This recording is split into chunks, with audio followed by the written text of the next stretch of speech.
वालेकुम व्यूअर्स, कैसे हैं आप? उम्मीद है सब खैरियत से होंगे। अच्छा, आज थोड़ा सा हम ओवरव्यू लेते हैं कि रवां हफ्ते में या पिछले वीक में कहाँ कहाँ पे ज़्यादा ट्रेडिंग हुई, कौन से सेक्टर्स हॉट रह गए रेट्स के हवाले से, या लोगों ने बाइंग अगर की है तो वो किस किस्म की बाइंग करने पे ज़्यादा वो फोकस कर रहे हैं,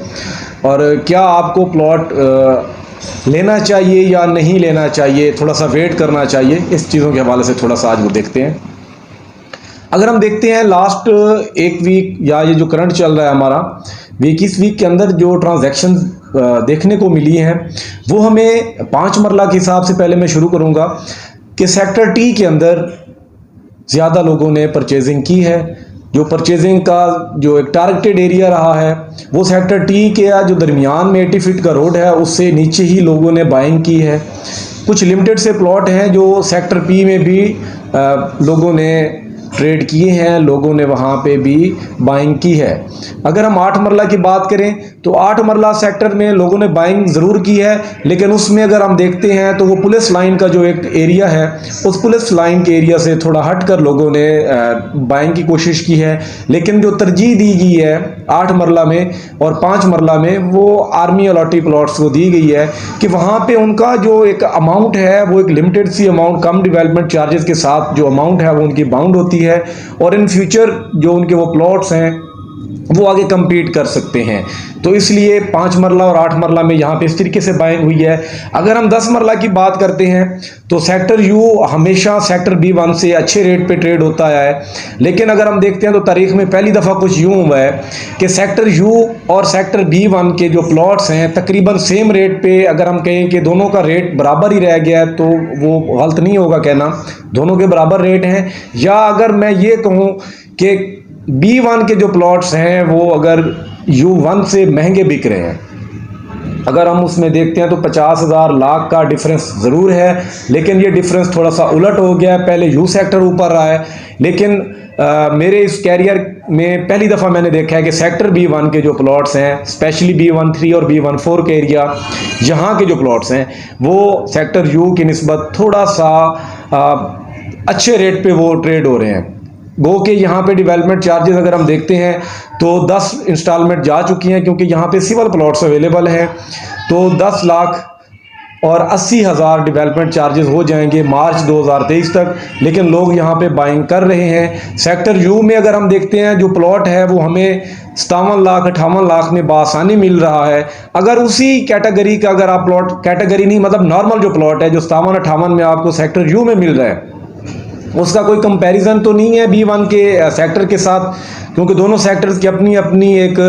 लोकेशन है, उसके मुताबिक वो हैं। लेकिन सेक्टर बी1 में वही प्लॉट आपको जो 57 में यू में मिल रहा है उसी तरह का प्लॉट आपको 58 58.5 तक मार्केट में मिलता है। मार्केट में मिलने से मुराद ये है कि सेलर ही आपको उस रेट से नीचे वो प्लॉट नहीं देगा। तो ये अगर हम कहें कि कुछ हद तक जो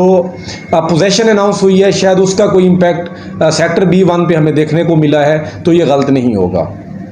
अगर हम जाते हैं एक कनाल को लेकर, तो एक कनाल में जो ज़्यादातर ट्रांजैक्शंस हो रही हैं वो रिंग रोड के अंदर सेक्टर आई में कुछ ट्रांजैक्शन देखने को मिली हैं, या सेक्टर आर की आप बात करें या सेक्टर एम की बात करें, इन 3 सेक्टर्स के अंदर ज़्यादा ट्रांजैक्शंस हुई हैं। कुछ हमें रिक्वायरमेंट्स देखने को मिली हैं जो सेक्टर एच से रिलेटेड भी थी, सेक्टर के से रिलेटेड भी थी, सेक्टर क्यू से रिलेटेड भी थी, लेकिन ज़्यादातर जो ट्रांजैक्शंस हुई हैं वो दूसरे हमारे सेक्टर्स में हुई हैं। अगर हम आउटसाइड द रिंग रोड बात करते हैं तो लोग ज़्यादातर जो जाना पसंद कर रहे हैं वो सेक्टर डी में जाना पसंद कर रहे हैं या सेक्टर ओ में फ़िलहाल के लिए वो जाना पसंद कर रहे हैं, क्योंकि अगर इन दोनों सेक्टर्स की हम लोकेशन का कंपैरिजन करते हैं बाकी सेक्टर्स के साथ रिंग रोड के जो बाहर हैं, तो ये दो सेक्टर्स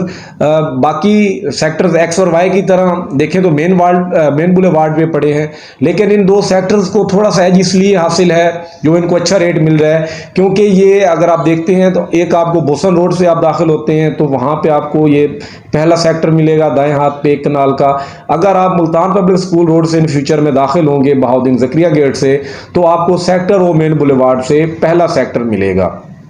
अगर हम कमर्शियल्स की साइड पे जाते हैं तो कमर्शियल लोगों ने ख़रीदे हैं, ज़रूर ख़रीदे हैं। कुछ 8 मरला की 2 ट्रांजैक्शन तकरीबन हुई हैं, बाकी 4 मरला तो चल रहा है, लेकिन 2 मरला की भी साथ में कोई हल्की फुल्की ट्रांजैक्शन का सिलसिला चल रहा है। अच्छा, एक चीज़ और जो मैंने इस व्लॉग के स्टार्ट में नहीं कही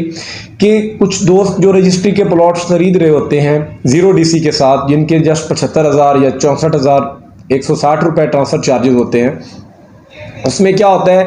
कि 2 नौयत के प्लॉट हैं। एक आपको डेवलपर से वो प्लॉट मिलेगा, एक वो आपको रजिस्ट्री के अगेंस्ट मिलेगा। अब ये दोनों होंगे तो सेम नौयत के, मतलब इसमें आपको ट्रांसफ़र चार्जेस सेम पड़ेंगे, लेकिन क्या होता है कि डिलीवरी आपको थोड़ा सा लेट हो जाती है जो डेवलपर का प्लॉट होता है, क्योंकि डेवलपर ने DHA को कंस्ट्रक्शन करके देनी होती है। मुख्तलिफ काम, मुख्तलिफ मराहल वो चल रहे होते हैं, उनको जब वो मुकम्मल करता है तो DHA फिर वो हर हफ्ते या हर महीने अगर हम कहें तो महीने में कुछ वो प्लॉट्स उस डेवलपर को परमिट करता है कि जी आप ये प्लॉट आप आगे किसी के नाम पे भी ट्रांसफ़र कर सकते हैं। और अगर हम रजिस्ट्री वाला देखते हैं दूसरी साइड पे,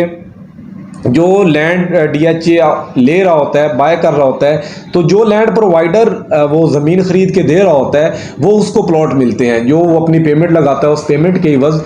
वो शीट अवेलेबल होती है, लेकिन उसमें आपको ट्रांसफ़र जल्दी मिल जाता है। वो आपको मैक्सिमम 10 से 15 दिन लगते हैं अगर आप रजिस्ट्री वाला प्लॉट दूसरा लेते हैं। ये 10 से 15 मैक्सिमम डेज बता रहा हूँ, नहीं तो ये 5 से 7 दिन जो है वर्किंग, उनमें आपको बआसानी इसकी इंटीमेशन मिल जाती है। अगर आप डेवलपर का प्लॉट लेते हैं तो डेवलपर के प्लॉट पे आपको तकरीबन 40 वर्किंग डेज़ पे शायद आपको वो मिलता है। आप एग्रीमेंट करते हैं उनके साथ, आप उसमें कुछ बयाना करते हैं, तो वहाँ पे आपको थोड़ा सा वो डिले हो जाता है। अगर हम साथ में ये देखें कि मार्केट में क्या अब आजकल के दिनों में रजिस्ट्री के प्लॉट ज़्यादा अवेलेबल हैं या नहीं, या कुछ एलोकेशन वगैरह या एफिडेविट वगैरह, तो वो कोई इतने ख़ास आजकल इस तरीके से चीज़ें देखने को नहीं मिल रही। हाँ, रजिस्ट्री के प्लॉट्स ज़रूर मार्केट में अवेलेबल हैं, लेकिन उसमें चांद एक की शीट्स अवेलेबल हैं, और कुछ ऐसे प्लॉट्स होते हैं जो DHA उनको दे तो देता है, लेकिन शीट निकलने में कुछ दिन वो डिले हो सकता है, जिस बेस पे उनकी ट्रांजैक्शन मुकम्मल होने में भी कुछ ड्यूरेशन लग जाता है। अगर हम सेक्टर U 10 मरला के कश्मीर पार्क की बात करें तो उसकी ओपनिंग के हवाले से मैंने आपको बता दिया था पहले ही। अब उसमें एक फ़ेस्टिवल होने जा रहा है फूड फेस्टिवल के नाम से, वो भी इंशाल्लाह इसी मार्च के महीने में 17 और 19 तारीख के दरमियान, ये 3 दिन जो बन रहे हैं, इन 3 दिनों में होने जा रहा है। तो वहाँ पे जाएं, आप एंजॉय कीजिए अपनी फैमिलीज़ के साथ, ज़रा DHA विज़िट करें। और DHA अब लिवेबिलिटी की तरफ जा रहा है, क्योंकि यहाँ पे अब एक चीज़ की कमी थी अगर हम उसको देखते हैं तो यहाँ पे कोई शॉपिंग आर्केड नहीं था, कोई शॉपिंग मॉल नहीं था, कोई इस तरह का कोई कमर्शियल अभी वो फंक्शनल नहीं था। तो अब सेक्टर M के अंदर एक कमर्शियल अनकरीब जो है डिपार्टमेंटल स्टोर वो मुकम्मल होने जा रहा है, उस पर काम चल रहा है। तो जैसे ही वो मुकम्मल हो जाएगा तो यकीनन ये एक लिवेबिलिटी की तरफ एक और अच्छा स्टेप होगा, क्योंकि लोग वहाँ पे अगर रहें तो वो सोचते हैं कि जो हमारी नीड्स हैं, जो हमने चीज़ें वो हल्की फुल्की अपने लेनी होती हैं, वो लेने के लिए उनको थोड़ा सा वो मसला पेश आता था, तो वो मसला भी अनकरीब जल्द जो है वो हल होने जा रहा है। तो इंशाल्लाह अब DHA को जो है, उम्मीद तो यही हम कर रहे हैं कि थर्ड बैलेट और जो पोजीशंस अनाउंस कर रहा है कि इसका कोई पॉजिटिव इम्पैक्ट पड़े, और इंशाल्लाह पड़ेगा, और इन फ्यूचर जो हमारा DHA है ये मुल्तान बाउंस बैक करेगा। अगली वीडियो तक के लिए इजाज़त दीजिए। अल्लाह हाफिज़।